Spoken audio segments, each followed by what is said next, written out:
What's up, y'all? You know what time it is. It's about to be that time.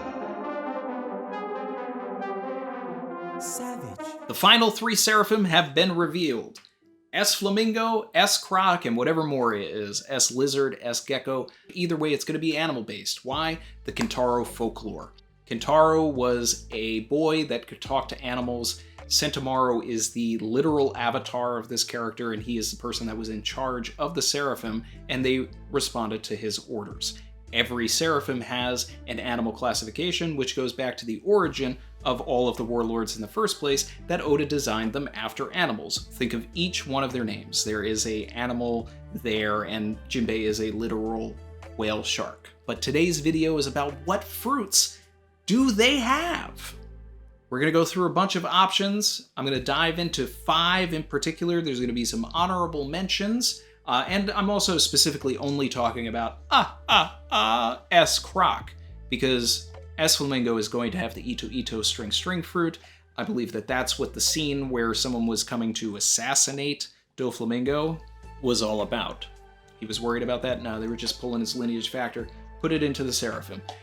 Moria likely will also have the Kage no Mi, which is not a Logia, it's a Paramecia. Now, when did they get that fruit?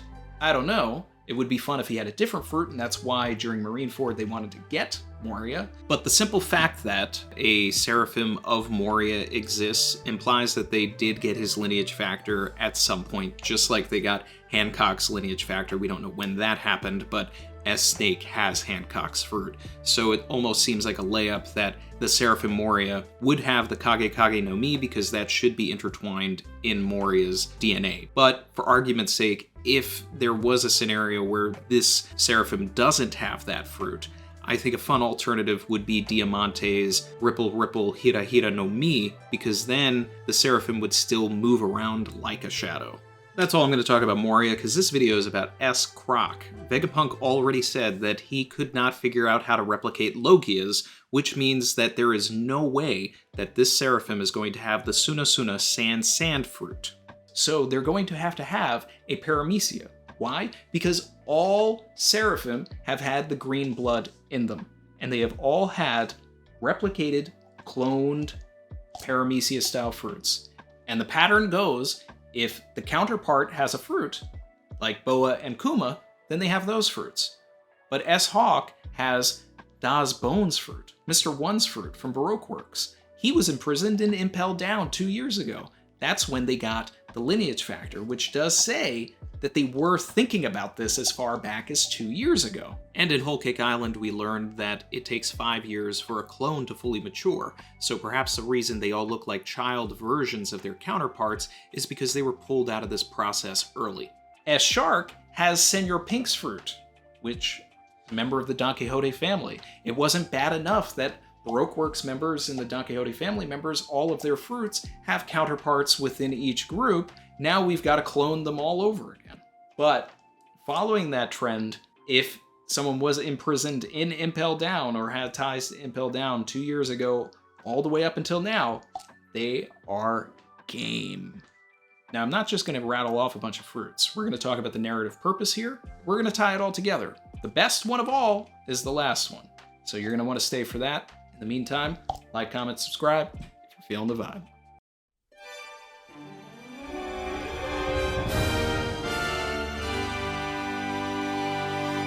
Before we get into it, the Bara no Mi, Buggy's fruit, is not on this list. It was said during Impel Down that they thought he was so much of a joke that they didn't even try to see if he had a devil fruit. So there's no way they extracted his lineage factor. If one of these Seraphim has Buggy's fruit, that is going to open a whole door of new questions. And I'm also going to disqualify Pika's fruit, which, while interesting and having control of the ground like Crocodile's Suna no Mi does, we just saw the island fruit with Pizarro, and I don't want to retread that. Speaking of retreading, number 5, the Mane no Mi. A lot of people were bringing this up, and there are some fun elements to it, but I still don't want to see it, especially with how prominent Katarina Devon is in the story right now, and she's likely going to be on Egghead with Lafitte very soon, and maybe even this Seraphim shows up to Egghead, so then we'd have 2 characters that could kind of change into other people. don't necessarily need that, but Crocodile has been set up potentially to fight Sanji, right? So maybe the Seraphim also has to fight Sanji. Mr. Prince versus S-Croc. Then we would have a retread of the Mr. 2 battle. And I know exactly why people want Seraphim Crocodile to have this fruit, but I think there's actually a much more fun way to go about that. We'll get into that at the end. Number 4, Gladius's Pop Pop Fruit.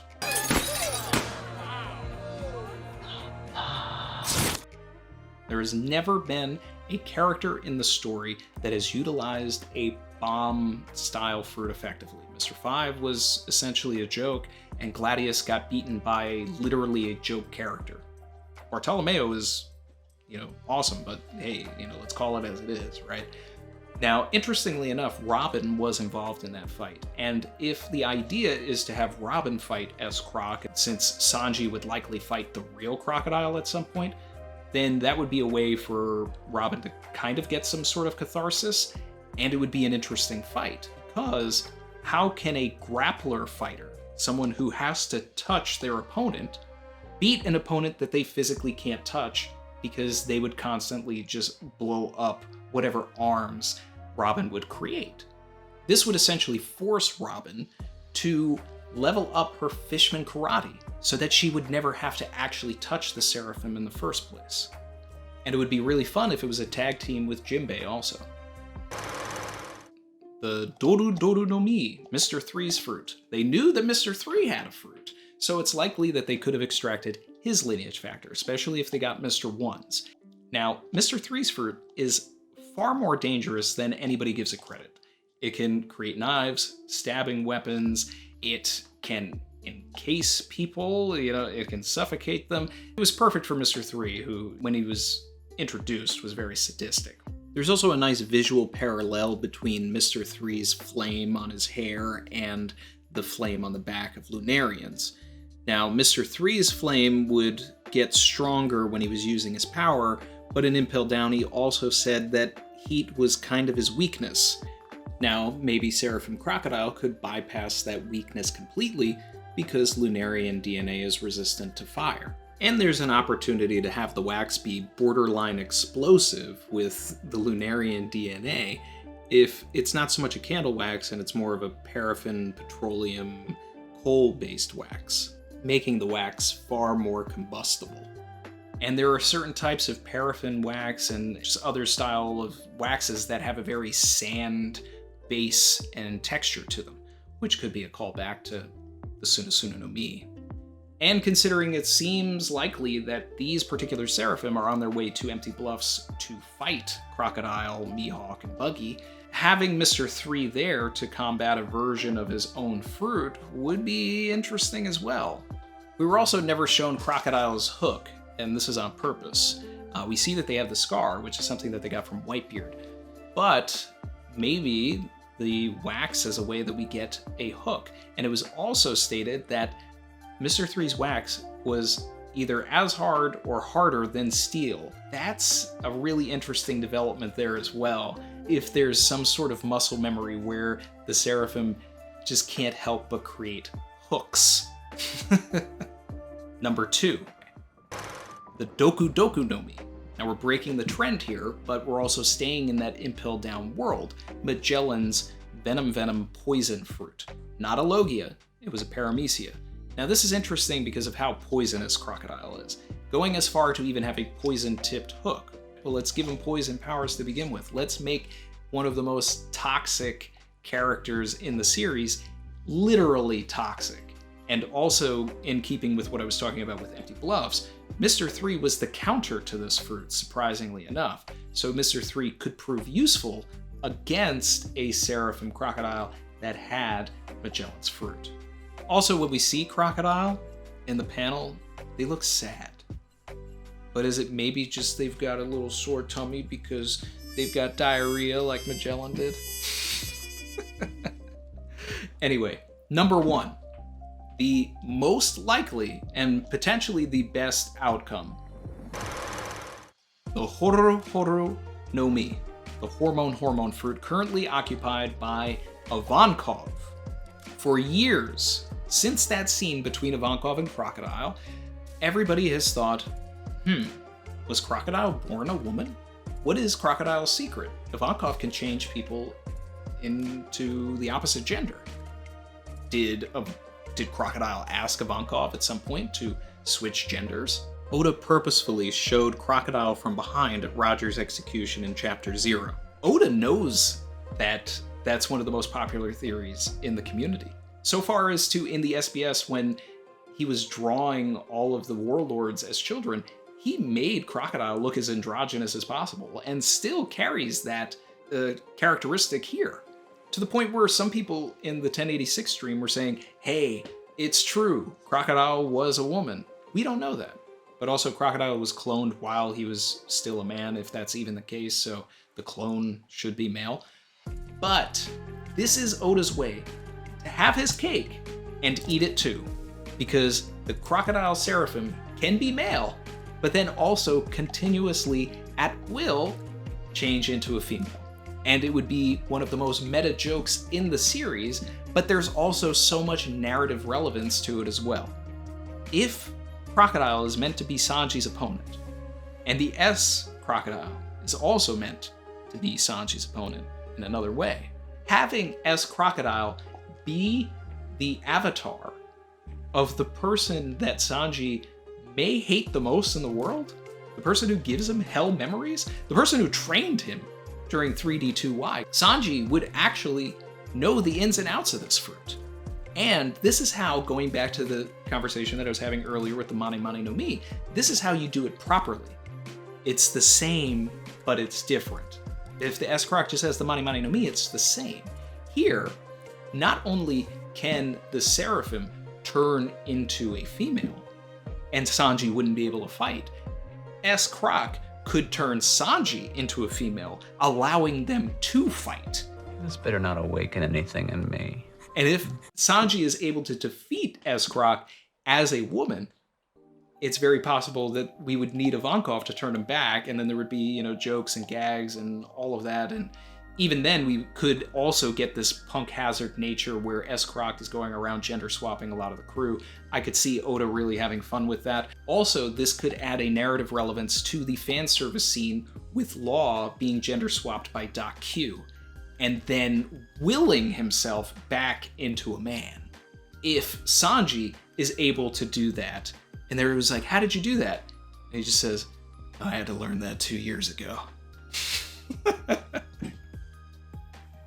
That'd be fun. That'd be fun.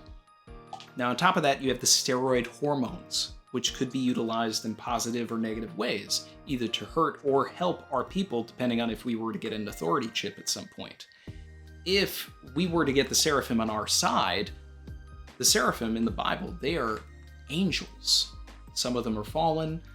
They are kind of scary creatures. The word seraph means to burn. Seraphim means the burning ones.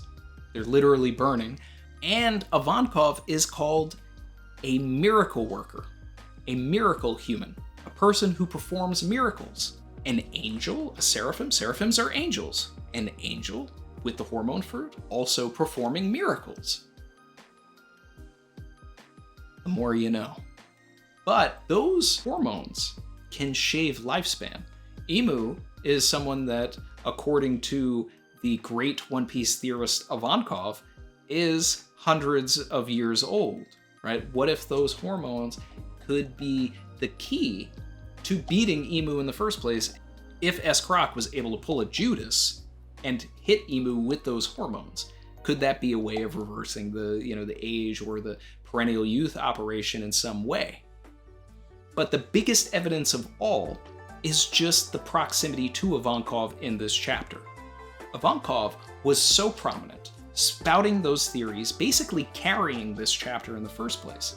And right before we see Ivankov is the page where S-Croc is introduced. You see S-Croc, you turn the page, Ivankov. This is subconscious writing. Oda wants us to subconsciously associate these characters without knowing it, or be able to come back later when we see that S-Croc has the hormone fruit, and then see that we were introduced to S-Croc in the same chapter that Ivankov was so prominent. The most prominent they had ever been in over a decade. Yeah, it's happening, guys. Gender-swapped shenanigans. S-Croc will have the hormone fruit, whether you like it or not. And speaking of like, that's it for me, so like, comment, subscribe if you're feeling the vibe, and I'll see you later. Bye.